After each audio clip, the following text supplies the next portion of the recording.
Welcome to our daily vlog.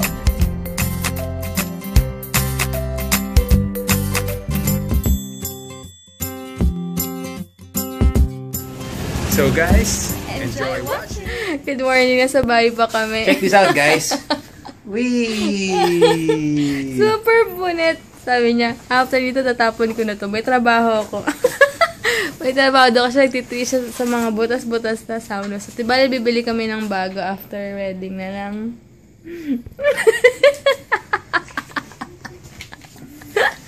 Itsura niya yung pagkasabi, galit na galit kasi ayaw niya na mga ganyan kasi parang di daw siya nagtatrabaho, parang ang dugit-dugit. Kasi nga, di ba butas? Imagine niyo.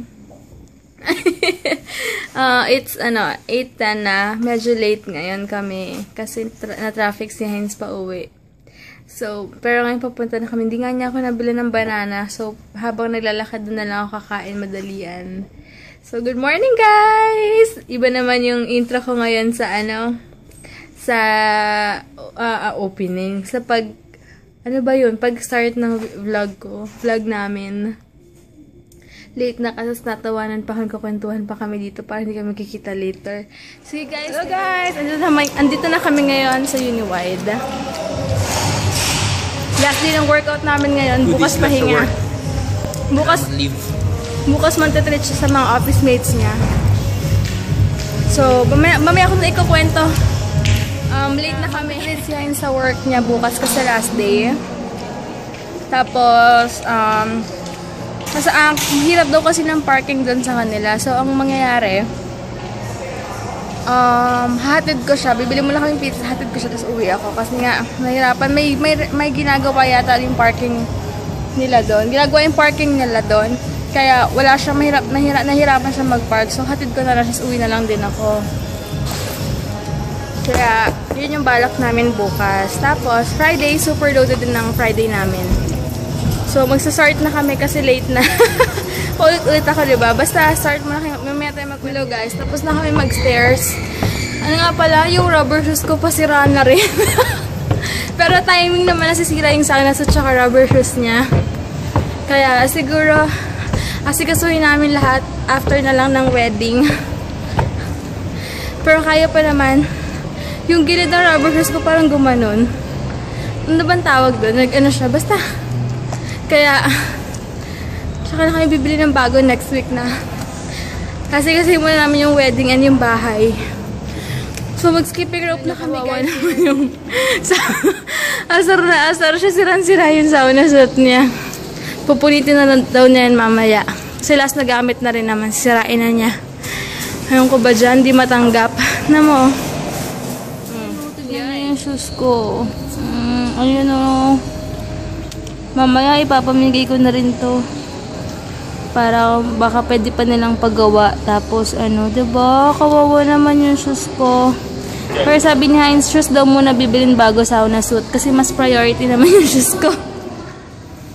Iwan mo na lang dyan. Baka may gumamit pa eh. Sayang naman. Iwan mo na lang or tapon mo na lang somewhere. Baka may mapakinabangan pa ng iba. Huwag mo na lang punitin, love. Okay na yan.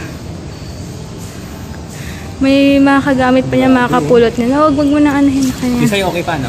Yes, konti lang. Katakin. Grabe, pagod na naman. At least pahinga na later. Tapos bukas nga, sabi ko nga kanina, hatid ko si Heinz bukas sa work nila kasi nga nahirapan sa parking. So, tinatamad siyang magdala ng car kasi nga ginagawa yung parking din. Ang kulit mo! Tapos, bibili kami ng pizza bukas sa SNR.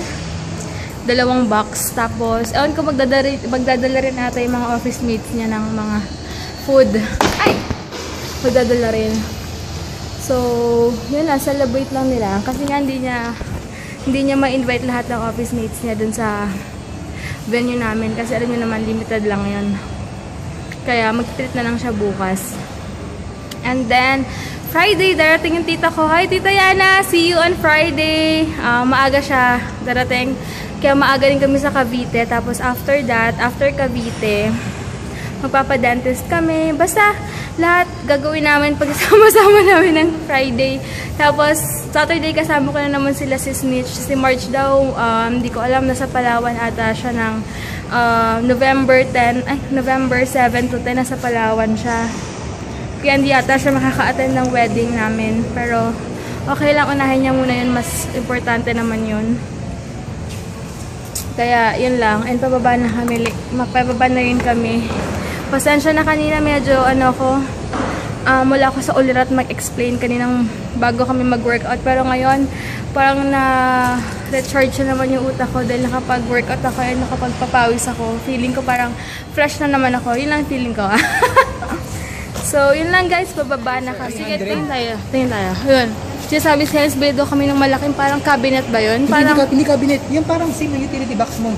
Ganun malaki lang konti. Hindi malapit na konti. Okay, lagayan daw namin ng mga Meron pa kami para siyang rope. Sige. Lagayan daw namin ng morning po. Lagayan daw namin ng mga blankets, towels, etc. Oo nga naman, para hindi takaw space sa iba. Kasi bumili kami ng maraming storage box sa Ace 150 rin isa nun. Sayang din, no? Isa na lang para sa akin. Tapos yung sa'yo na rin yun. Tapos yung malaking box doon yung curtains, bedsheets. Kasi balak namin, bumili kami ng mga 5. Ilan yun, di ba? Sayang din yung... Sige. Pero nakakatawa guys, kasi sakto nasira lahat ng sauna suit namin tsaka rubber shoes ko. Tapos di nagamit, mamaya pamimigay ko na rin doon. Pag sila na lang magpapagawa. Tayo ng shoes mo eh. Hindi, after wedding na, bibili akong shoes. Sige guys, New Balance naman bibili. Last day na rin namin sa gym, kaya mamimiss ko to. Hanap na kami ng gym malapit sa amin eh.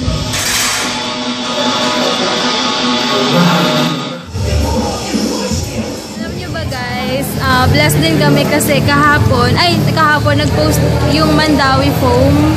Sa Friday, sila yung mga 13,000 nilang mga, ano yung tawag doon? Double bed.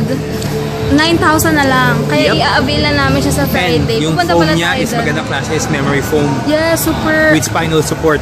So, sobrang lambot, ang diba? lambot. Ang sarap matulog. Kaya sabi niya, magandang investment daw yung pag yung mga ganong kama. So, hindi na kayo magdadalawang isip. Bumili. Sabi ko sa kanya, guys, yung kama, yan na lang yung pakonsuelo ko lalo sa sarili ko. Lalo sa kami dalawa, actually, diba? After hard day's work, pag gusto mo paghiga mo sa kama, sulit yung higaan mo at sabi mo, wow, ang sarap. And it's nice to have a job and, talagang super worth it and talagang paghiga mo is talagang wow, ramdam mo yung sarap at yung tulog mo. Yun lang yung gusto ko sa sarili ko. Tsaka malamig daw na room. Pagtulog ko, malambot yung hinihigaan ko, maganda TV ko at malakas ang aircon ko. Sige guys, guys, kakaligo ko lang and kakalay ko lang ng moisturizer. Iniisip ko kung kung aalis ba ako ngayon or what. Pero iniisip ko pa kasi ang init, nakakatamad. Tapos, hindi ko alam.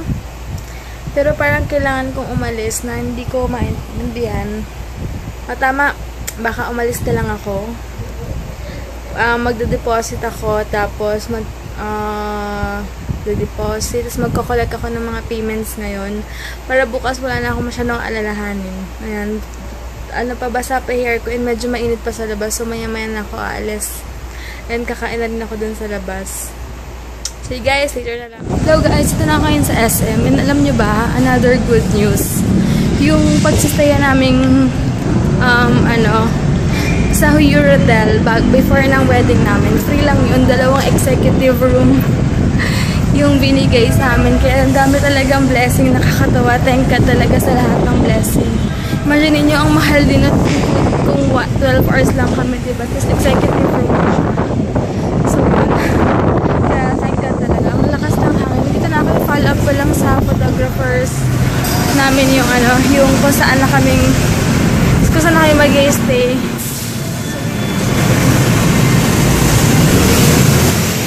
Nakausap ko ngayon. Pupunta lang ako ng Ace Hardware. Titingin pa ako ng mga kailangan namin. Kung ano-ano lang. Wala akong magawa eh. Tama na ako doon.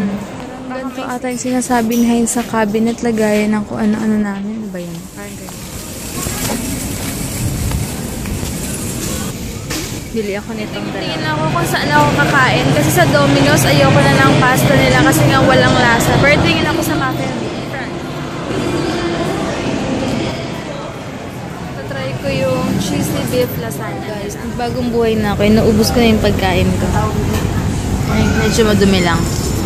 Natakot. Yan, inuubos ko na yung food ko, pinapractice ko na. O, diba?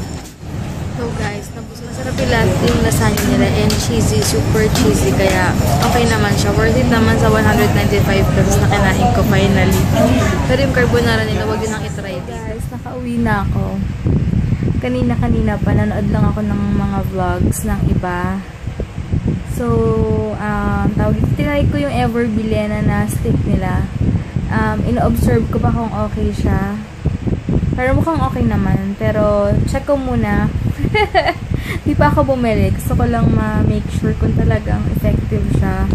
Tapos, kung talagang long-lasting pala siya. And then, kumain ako ng lanzones. Half kilo. Bumili ako. Ang tamis sobra. And then, end ko na yung vlog ko.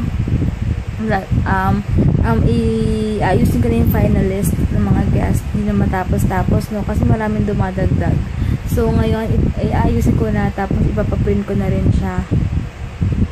Yun. Na mental block. Sige guys, bukas na lang. Thank you for watching. Bukas na lang. Bukas ko lang babalitaan sa lahat-lahat. Okay? Bye! God bless guys!